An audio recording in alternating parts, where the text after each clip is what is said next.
তুমি হয়তো এখন এমন একটা সময়ের মধ্যে দিয়ে যাচ্ছ যেখানে চারপাশটা ধীরে ধীরে ফাঁকা হয়ে যাচ্ছে, যেখানে একসময় যাদের সঙ্গে কথা বলতে ভালো লাগতো আজ তারা আর তোমার পাশে নেই। বন্ধু আত্মীয় সবাই যেন অদৃশ্য হয়ে যাচ্ছে তোমার জীবন থেকে। তুমি একা বসে ভাবছো, আমার কি কোনো মূল্য নেই? কেউ কি আমায় সত্যিই চায় না? এই অনুভূতিটা খুব কষ্টের। এটা এমন একটা নীরব যন্ত্রণা যা বাইরে কেউ দেখে না, কিন্তু ভেতর থেকে মানুষকে ভেঙে দেয়। কিন্তু আজ আমি তোমাকে একটা কঠিন অথচ শক্তিশালী সত্য বলবো। এই পৃথিবীতে শেষ পর্যন্ত তোমার পাশে যদি কেউ থাকে, সে তুমি নিজেই। শোনার পর হয়তো তোমার খারাপ লাগছে, মনে হচ্ছে সবকিছু শেষ, কিন্তু সত্যটা ঠিক উল্টো। একা হয়ে যাওয়া মানে তুমি হারিয়ে যাওনি, একা হয়ে যাওয়া মানে তুমি আলাদা হয়ে উঠেছ। কারণ যখন তুমি ভিড়ের মধ্যে থাকো তখন তুমি নিজের আওয়াজটা শুনতেই পাও না। সময়ের কথা, সময়ের মতামত, এই সব কিছুর মধ্যে তুমি নিজেকে হারিয়ে ফেলো। কিন্তু যখন তুমি একা হয়ে যাও তখন প্রথমবার তুমি নিজের সঙ্গে কথা বলতে পারো। তখন তুমি বুঝতে পারো তুমি আসলে কে। একা মানে দুর্বলতা না, একা মানে একটা বিশাল আকাশ যেখানে তুমি নিজের মতো করে উড়তে পারো। এই পৃথিবীতে যারা সত্যি বড় কিছু করেছে, যারা নিজের নাম ইতিহাসে লিখে গেছে, তারা কেউই সারাদিন বন্ধুদের সঙ্গে আড্ডা দিয়ে গসিপ করে বা মোবাইলে স্ক্রল করে সময় নষ্ট করেনি। তারা অনেক সময় একা ছিল। তারা সেই একাকিত্বকে অভিশাপ ভাবেনি, বরং সেটাকেই নিজের সবচেয়ে বড় শক্তি বানিয়েছে। তুমি একা হয়ে যাচ্ছ মানে তোমার হাতে এখন একটা অমূল্য জিনিস আছে, সময়। এই সময়টা তুমি চাইলে দুঃখ করে নষ্ট করতে পারো, অথচ এই সময়টাই তুমি ব্যবহার করতে পারো নিজের জীবনের সবচেয়ে বড় পরিবর্তন আনার জন্য। মনে রেখো, মানুষ আর পশুর মধ্যে পার্থক্য একটাই, চিন্তা করার ক্ষমতা। তুমি চাইলে নিজের পরিস্থিতিকে অভিশাপ ভাবতে পারো, অথবা চাইলে এটাকে একটা সুযোগে পরিণত করতে পারো। আজ আমি তোমাকে চারটি এমন কথা বলবো, চারটি এমন নীতি, যদি তুমি এগুলো সত্যিই নিজের জীবনে প্রয়োগ করতে পারো, তাহলে বিশ্বাস করো পৃথিবীর কোনো শক্তি তোমাকে থামাতে পারবে না। কারণ তখন তুমি আর শুধু একজন মানুষ থাকবে না, তুমি হয়ে উঠবে নিজের ভাগ্যের নির্মাতা। নাম্বার 1, নিজের উপর সম্পূর্ণ নিয়ন্ত্রণ আনো। একা থাকার সময়টাই আসলে তোমার আসল পরীক্ষা। কারণ তখন তোমাকে কেউ দেখছে না, কেউ জাজ করছে না, কেউ বাধা দিচ্ছে না।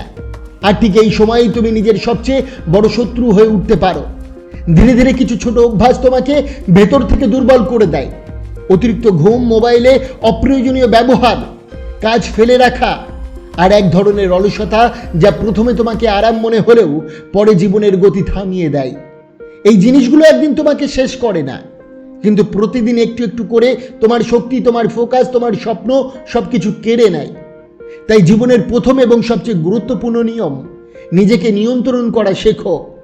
যখন কেউ তোমাকে দেখছে না, যখন কেউ তোমার কাজের হিসাব নিচ্ছে না, তখন তুমি কি করছো সেটাই তোমার চরিত্র গড়ে তোলে, সেটাই তোমার ভবিষ্যৎ নির্ধারণ করে। একটা শক্তিশালী মানুষ আর একটা সাধারণ মানুষের পার্থক্য এখানেই। শক্তিশালী মানুষ নিজের মনকে নিয়ন্ত্রণ করতে পারে, আর সাধারণ মানুষ নিজের মনের দাস হয়ে যায়। তাই প্রতিদিন নিজের জন্য একটা নির্দিষ্ট রুটিন তৈরি করো। সকালে কখন উঠবে, কতক্ষণ কাজ করবে, কখন বিশ্রাম নেবে, সবকিছু ঠিক করো। প্রথমে কঠিন লাগবে, মন চাইবে না, কিন্তু মনে রেখো সফলতা কখনো আরামের মধ্যে দিয়ে আসে না।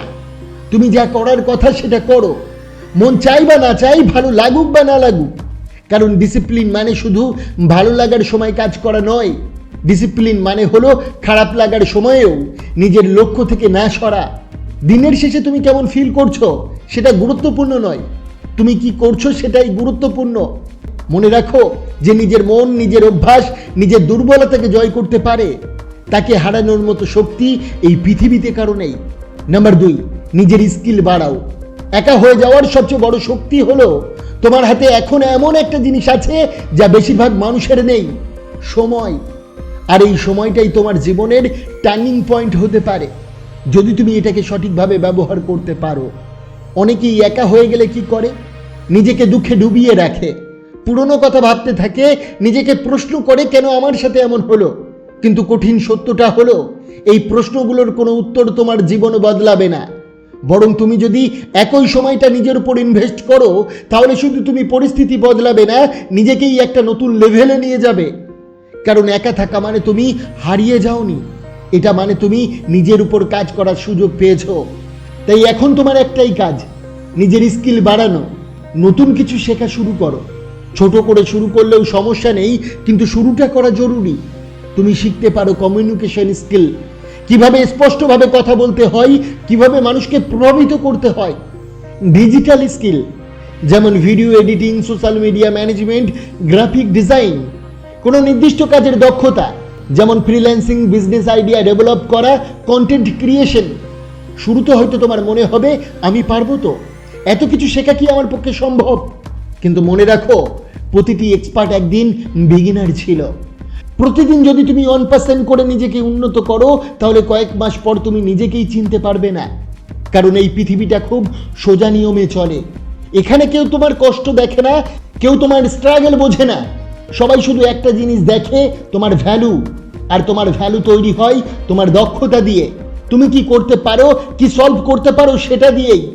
তুমি যত বেশি স্কিলফুল হবে, তত বেশি মানুষ তোমাকে খুঁজবে, তত বেশি সুযোগ তোমার সামনে আসবে। মনে রেখো, যার ভিতরে সত্যিকারের দক্ষতা আছে, তাকে কেউ দীর্ঘদিন উপেক্ষা করতে পারে না। একদিন না একদিন পৃথিবী তাকে চিনবেই। নাম্বার 3, নিজের লক্ষ্য পরিষ্কার করো। একা মানুষ সবচেয়ে বেশি হারিয়ে যায়, কারণ তার কোনো ডাইরেকশন থাকে না। তুমি কি হতে চাও, কোথায় যেতে চাও, এই প্রশ্নগুলোর উত্তর পরিষ্কার না থাকলে তুমি শুধু সময় নষ্ট করবে। একটা স্পষ্ট লক্ষ্য ঠিক করো, ছোট ছোট স্টেপ বানাও, প্রতিদিন একটু করে এগাও। মনে রেখো, যার লক্ষ্য পরিষ্কার তার পথ কখনো হারায় না। নাম্বার 4, কথা কম বেশি কাজ। তোমার সবচেয়ে বড় শক্তি হবে নীরবতা। সবাইকে বলার দরকার নেই তুমি কি করছো, সবাইকে বোঝানোর দরকার নেই তুমি কতটা ক্যাপাবল। চুপচাপ কাজ করো, নিজেকে উন্নত করো, একদিন রেজাল্টই কথা বলবে। মনে রেখো, শব্দ নয়, কাজই আসল পরিচয়। তুমি একা, এটা দুর্ভাগ্য না, এটা একটা রেয়ার অপরচুনিটি। যদি তুমি এই 4টি নীতি মেনে চলতে পারো, তাহলে একদিন সেই মানুষগুলোই অবাক হয়ে দেখবে, যাকে তারা একা ভেবেছিল সেই সবচেয়ে শক্তিশালী হয়ে উঠেছে। বন্ধুরা, আশা করি আজকের এই ভিডিওটি আপনার অনেক অনেক ভালো লেগেছে। অবশ্যই ভিডিওটিকে একটি লাইক করবেন, কমেন্ট করবেন, প্রিয়জনের কাছে শেয়ার করতে ভুলবেন না। আপনাকে অসংখ্য ধন্যবাদ ভিডিওটি শেষ পর্যন্ত দেখার জন্য।